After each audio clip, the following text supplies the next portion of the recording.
반갑습니다. 소영주입니다. 7월 마지막 주 방송을 한번 시작해 보겠습니다. 주식은 여전히 3223포인트 오늘 또 올랐습니다. 주식이라는 것은 참고 기다리는 사람에게 기회를 제공하는 시장입니다. 특히 장외 주식은 더더욱 기다림의 주식입니다. 기다리고 또 기다리는 저축의 주식이 바로 장외 주식이라는 것을 다시 한번 말씀드리면서 한 주간의 시세를 한번 시작해 보겠습니다. 현대 ENG가 액면문화를 시작했죠. 발표를 했고 130만 원대를 이번 주도 유지를 했습니다. 액분이 되면 거래가 좀 활발해지겠죠. 액분의 가격을 한번 지켜보겠습니다. LG CNS 2,000원 정도 밀렸는데 한 주간에 85,000원, 그래도 8만원까지 밀렸다가 다시 5,000원이 올라오는 것 같습니다. 카카오뱅크가 58,000원, 매수호가가 5만원, 현재가 56,000원. 그런데 증권플러스 비상장은 오늘도 8만원, 78,000원입니다. 이 뜻은 카카오뱅크 공모주가 38 커뮤니케이션에 나왔다는 거죠. 공모주라는 것은 공모주를 받을 걸 애정하고 주식을 매각하는 겁니다. 이 주식은 상장 첫날 아침에 여러분들 계좌로 들어가겠죠. 38 커뮤니케이션은 현재 주가는 매도가 58,000원, 매수가 55,000원, 현재가가 56,000원입니다. 증권 플러스 비상장과 38 커뮤니케이션의 가격이 차이가 나는 것을 뒤에 가서 이 부분은 설명해 드리겠습니다. 크래프톤 만원이 올랐네요. 그러나 55만 5천원입니다. 여전히 불안한 장세를 이어가고 있고요. 누닛이 8만원대를 다시 회복해서 올라와 있네요. 두나무 요즘 가상화폐가 차치 치고 오면서 30만원대를 복귀할 가능성이 있습니다. 바디프렌드 19,000원에서 변동 없었고요. 큐라티스가 21,000원까지 치고 왔습니다. 조만간에 심사 청구할 기미를 보이고 있습니다. 이건 큐라티스는 올해 기술적 심사를 다시 청구해서 상장할 가능성이 높기 때문에 지속적으로 관심을 보였고, 기관이 내놓은 물량도 손쉽게 시장에서 소화되었습니다. 그만큼 매수세가 강한 주식이 되었습니다. 여러가지 호재를 같이 내포하고 있기 때문에 앞서 여러 번 강조해 드렸습니다. 에프리즘 29,000원대 변동 없습니다. 비바 리퍼블리카 79,000원. 비바 리퍼블리카는 증자를 성공하고 난 이후에도 주가가 변동이 없는데 토스 증권이나 토스 뱅크가 나왔을 때 주가에 분명 호재로 작용할 거로 보고 있습니다. 무신사 154원 변동 없습니다. 야놀자가 소프트뱅크로부터 비전 펀드죠. 2조 원의 자금을 도달하면서 12만원대 가다가 다시 살짝 밀리면서 11만 1,000원대 자리를 지키고 있습니다. 야놀자가 종합 포털로 가겠다는 겁니다. 여행 모든 상품에 대해서 심지어 비행기 티켓도 진행하겠죠. 아마 국내 상장보다는 해외 상장을 노릴 가능성이 있다, 이렇게 보시면 될 것 같습니다. 한국 코러스가 그래도 좀 복귀했네요. 79,000원, 76,000원까지 밀렸다가 다시 82,000원까지 왔는데, 이게 바로 러시아 백신 관련주입니다. 러시아 백신이 과연 생산할 것인가 말 것인가 연속적으로 샘플만 보내고 있는데, 이 결과문 나오기 전까지는 절대 현재 상태에서 매수는 금지해 주시기 바라겠습니다. 400시 연구수 22,000원, 현대아산 18,150원에 장을 마쳤습니다. 이 정도만 알아도 성공할 수 있다, 이런 논리로 접근하고 있습니다. 너무 많은 종목은 헷갈리게 할 수가 있습니다. 오늘 여러분들에게 이해갈 건 역시 카카오뱅크죠. 오늘이 청약 마감일입니다. 카카오뱅크의 최종 공모주 청약 경쟁률이 나왔습니다. 58조 원의 자금이 몰렸습니다. 청약 경쟁률은 182대 1로 나왔습니다. 최종 청약 경쟁률로 보았을 때 기관 수요 예측보다 못 미치는 흥행에는 크게 성공하지 못하는 청약 공모가 되었습니다. 결정적으로 카카오뱅크가 상장됐을 때 가장 큰 이득을 보는 사람들 한번 확인해 보겠습니다. 카카오뱅크 임직원들이 역시 동반석에 앉았습니다. 윤호영 가뱅 대표가 미행사 스톡옵션을 보시면 52만 주, 평가 차이면 176억입니다. 그 다음에 김주원 카카오 부회장이 40만 주, 136억입니다. 이러니까 우리나라에서 정말 잘 나가는 스카이 대학생들이 가장 선호하는 기업이 이제 삼성전자가 아니라 바로 카카오가 되었습니다. 시대를 리드하는 기업에 가겠다. 카카오의 놀라운 성장성은 이런 스톡옵션 행사에만 보아도 알 것입니다. 역시 직원들에게 골고루 이익을 배분했습니다. 일반 직원들까지만 보더라도 1인당 한 3억 2,187만 원의 이익이 돌아갔습니다. 이번에 가뱅이 우리사주 공모를 했죠. 거의 90% 넘는 참여를 보였습니다. 그만큼 높은 관심들을 보이고 있고, 직원들 스스로는 이 회사의 프라이드가 대단하다고 보고 있습니다. 그러나 카카오뱅크가 현재 가지고 있는 여러 포지션을 봤을 때 국내 은행사들하고 비교했을 때 여전히 미약합니다. 보시면 KB금융이 자산이 596조입니다. 그 다음에 신한금융주가 593조, 하나금융주주가 450조, 우리금융주주가 384조, 뒷다리는 빼겠습니다. 카카오뱅크는 얼마겠습니까? 26조죠. 이 몇 배 차이 납니다. 그럼 순이익 구조를 한번 보겠습니다. KB금융주가 얼마입니까? 순이익이 3조 5천억입니다. 신한지주가 3조 5천억입니다. 하나금융지주가 2조 5천억입니다. 우리금융지주가 1조 5천억입니다. 그러면 카카오뱅크는 얼마일까요? 336억이네요. 정말 차이가 많이 나죠. 조 단위에서 갑자기 천자리로 들어갑니다. 자산 대비 순이익을 봤을 때 여기서 사람들이 말을 하는데 그래도 밀리고 있습니다. 비교해봐도. 그러나 시가총액은 KB금융지주가 22조, 신한지주가 19조, 하나금융지주를 앞지른 20조, 18조, 현재 공모가가 18조입니다. 그러면 3대 은행사가 된 거죠. 이들이 갖고 있는 수익률이 조 단위인데 카카오뱅크는 왜 이러냐 라고 표현합니다. 그러나 카카오뱅크는 이런 말을 하죠. 저희는 은행이 아닙니다. 그러나 카카오뱅크를 뒤집어 봤을 때 현재 90%의 매출액은 어디서 일어나고 있죠? 은행 업무에서 일어나고 있죠. 본인들이 플랫폼 시장에 진출해서 돈을 버는 그걸 보여줘야겠죠. 그래서 여전히 이 카카오뱅크에 대해서는 여러 리포트들이 나오고 있습니다. 단 하나도 지금 현재 장에 있는 가격이 적정주가는 말이 없습니다. 최초에 카카오뱅크 시장에 나왔을 때 13만원, 12만원이었습니다.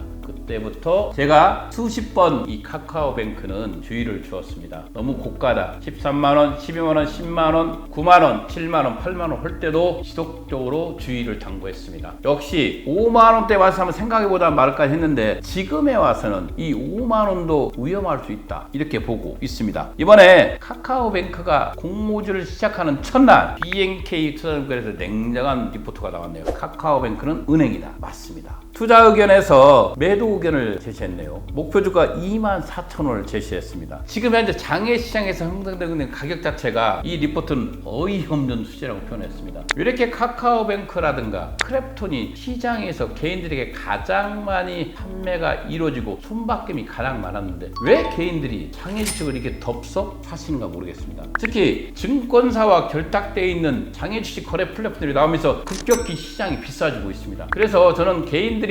증권사에서 운영되고 있는 장외식 거래 플랫폼들에 대해서 리스크가 있다 보고 있습니다. 증권사가 올리는 게 아닙니다. 개인들입니다. 다시 한번 말씀드리겠습니다. 그러나 이들은 자본력을 갖고 있는 장외식 거래 플랫폼 시장에 뛰어들기 때문에 강구를 합니다. 여러분 상장되기 전에 카카오뱅크의 주주가 되십시오. 공모주 시장이 너무 치열하죠. 너무 편한 장외 주식에서 카카오뱅크의 주주가 되십시오. 이런 식의 광고들이 나오고 거대 자본들이 연합되어 있는 장외식 거래 플랫폼들이 이 카카오뱅크의 고가의 불을 지폈고 그들이 가장 많이 거래한 종목 중에 하나가 바로 카카오뱅크, 또 다른 종목은 크래프톤입니다.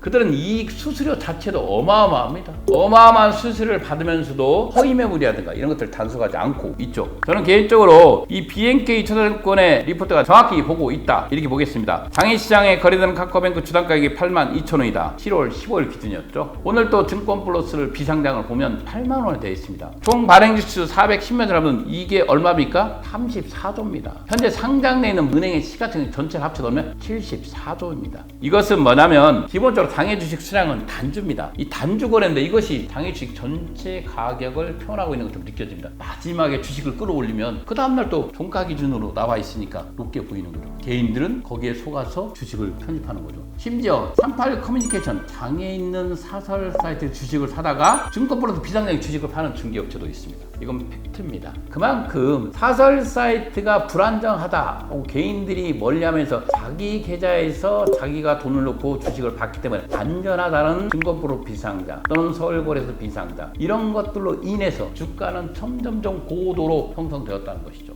이건 부인할 수 없는 일입니다. 이미 카카오뱅크에 대해서 시가총액 형성에서는 장외주식은 비교할 가치도 없다고 했습니다. 맞습니다. 저는 이 가격 자체도 말이 안 된다고 생각해 왔고 지속적으로 카카오뱅크는 주의를 당부드렸는데 이제 와서 BNK 투자증권의 리포트가 나오니까 비싼가? 이렇게 생각합니다. 장외주식 전문가가 2년 전부터 카카오뱅크에 대한 주의를 당부했고 말했지만 어떤 사람들은 들었겠죠. 그러나 대다수 사람들은 정부의 비대칭인 비상장에서 카카오뱅크를 10만원에 9만원에 원에 또는 11만 원에 사는 사람이 있었던 거 아니겠습니까? 이게 39,000원입니다. 오늘 공모 주식이 38 커뮤니케이션 56,000원에 거래되고 있습니다. 이건 팩트입니다. 리포트의 중요 이슈를 한번 보겠습니다. 당해 시장 가격은 어이없는 수치면 비교할 가치도 없다. 카카오뱅크 공모가 39,000원, 시가총액 18.5조, 공모가 대비 PBR 3.3배, 이해하기 힘든 비교기업 선정. 프리미엄이 정당화되기 위해서는 비이자 이익 확대가 필수적이죠. 프리미엄이 정당화되기 위해서는 높은 대출 성장과 큰 폭의 마진 확보가 필수겠죠.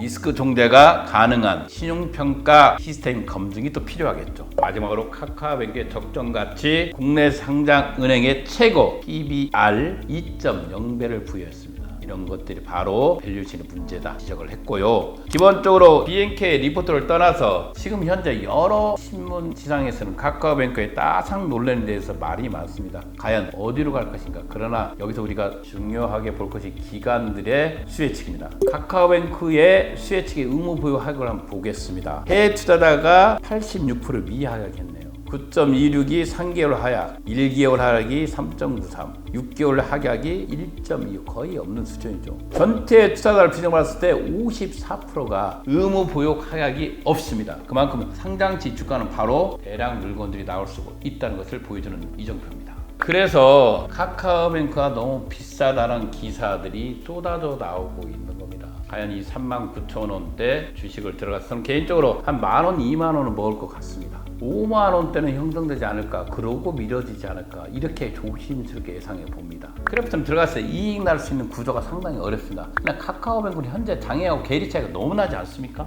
이런 너무나 있는 상태이기 때문에 최소한 5만원대 중반은 가지 않을까, 이렇게 예상해 보기 때문에 많이 먹으면 2만원입니다. 그러나 리스크가 너무 크다는 것은 사실이죠. 이것을 감안해서 공모주에 참여해 주시기 바라겠습니다. 오늘 그렇습니다. 카카오뱅크 이걸로 인해서 수십 통의 전화를 받습니다. 요즘 왜 증권 플러스 비상장의 가격과 38 컨신의 비상장 가격이 다릅니까? 라고 개인들 정말 이게 혼동할 수가 있습니다. 정말 저도 23년간 장애주식 전문가로 활동하고 있지만 이럴 때는 저도 헷갈립니다. 증권버릇 비상장이 등장하면서 시장 형태를 보겠습니다. 자, 증권버릇의 이게 초기 화면입니다. 감신 종목이라나 보유 종목 나오겠죠. 전체 종목이 5,643개. 이렇게까지 많을 필요가 있을지는 모르겠습니다. 거래하는 주식은 다 몇십 개에 불과하는데 전체 게시물도 나오고 완료 게시물까지 나와 있습니다. 인기 검색은 여전히 카카오뱅크가 1위를 달리고 있죠. 오늘도 82,500원. 이것은 어제 종가 기준을 써놓은 거겠죠. 그럼 거래 형태를 한번 보겠습니다. 삽니다는 가장 높은 가격을 보여줍니다. 이것은 개인들 위해서 했답니다. 저는 이해할 수 없는 게 실시간 가격을 보유자인데 하루 전 거가 가장 높다고 해서 85,000원 삽니다를 보여줍니다. 거의 매불이겠죠. 100%도. 왜? 오늘 종가 기준 자체도 82,000원인데 이런 것을 개인들이 편의 사항이라고 85,000원에 보여준다. 개인들이 혼동할 수가 있죠. 삽니다가 85,000원, 84,500원, 83,500원. 수량은 3주, 5주, 100주. 1일 전, 4일 전, 4일 전. 이걸 왜 보여줍니까? 오늘 실시간 거래가를 보유자죠. 삽니다에서 가장 높은 가격을 개인들을 위해서 보여준다. 투자자를 위해서. 그럼 팝니다는 어떻겠죠? 팝니다는 가장 낮은 가격을 보여주겠죠. 가장 낮은 건 1분 전, 1시간 전, 8분 전. 이게 뭡니까? 실시간으로 거래되고 있는 주식을 갖고 이런 식으로 보여주면 개인들은 혼동할 수가 있습니다. 그랬을 때 증권 플러스 비상장은 이렇게 볼 필요가 있습니다. 이 삽니다, 팝니다를 보는 게 아니라 개요에 들어가서 하단에 보시면 오늘 거래한 용량이 나옵니다. 거래 완료된 거 있죠? 이것을 클릭하시면 마지막 거래 단가 금액들이 나오고 있습니다. 34분 전, 52분 전, 1시간 전, 1시간 전. 그래서 반드시 어떤 증권 플러스 비상장에서 주식을 사고자 할 때는 삽니다는 시간에 상관없이 최고가와 최저가를 보여주기 때문에 반드시 회사의 개요에 들어가서 오늘 거래 완료된 것을 보시면 그래도 그게 좀 더 정확한 가격이라 이렇게 보시면 될 것 같습니다. 38 커뮤니케이션 한번 보겠습니다. 우리가 알고 있는 사설 사이트 중에서 가장 큰 사이트가 38 커뮤니케이션 아니겠습니까? 38 커뮤니케이션은 가장 많은 정보를 보유하고 있죠. 이유가 뭐죠? 투주동호회죠.